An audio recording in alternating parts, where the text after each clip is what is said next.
To taper or not to taper? That is the discussion at hand, as you all know.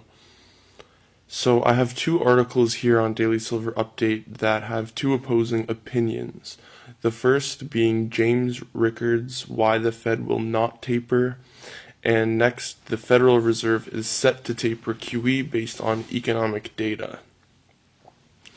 So let's start with James Rickards. James Rickards said, "I don't think it's going to happen. Certainly it's on the agenda in the sense that the Fed is talking about and thinking about it. They certainly would like to taper. I don't think there's much doubt about that.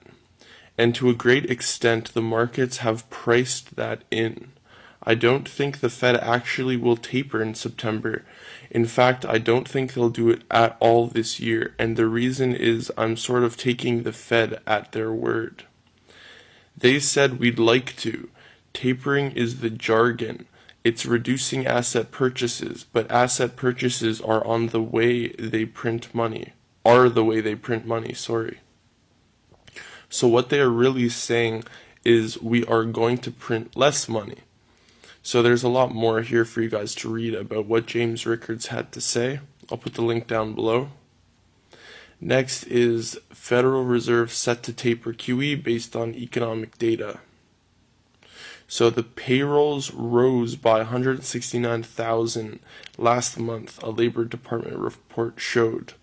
The jobs report is the last one Fed policymakers will see before the September 17th to 18th meeting.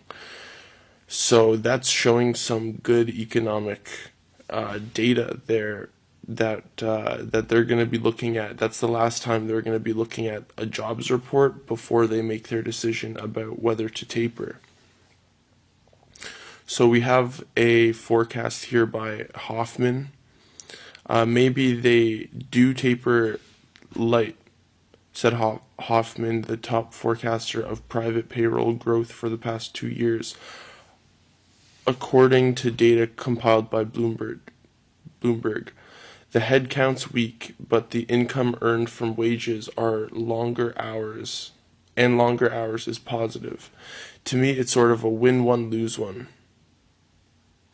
So also the unemployment data is out as well. So U.S. job growth was tepid in August, but the unemployment rate ticked down to 7.3%. Now, if I remember correctly, I'm pretty sure Bernanke said for him to start tapering, he wants to see unemployment below 7%.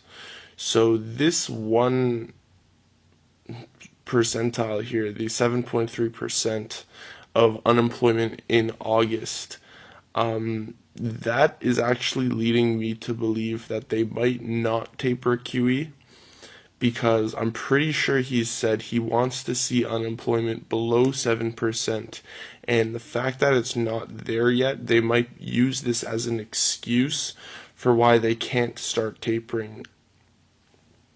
Now, I honestly agree with James Rickards here when he says tapering is just the jargon term that they're using. It's basically just a buzzword for them to kind of come out and say, hey, listen, we are thinking about scaling back this quantitative easing that has been going on. It's kind of a way for them to kind of tell the world that, this isn't going to last forever. So, we are going to be tapering sometime in the near future, but we're kind of just going to kick the can down the road as long as possible while telling people that we may reduce the asset purchases. So taper has almost turned into this term that I don't know, that's associated with the Federal Reserve and their expectation to start paring back on quantitative easing and not actually doing it. So I don't know, we'll see what happens in the September meeting. It's coming up. We find out a lot about what's going to be happening with gold and silver in the next few weeks.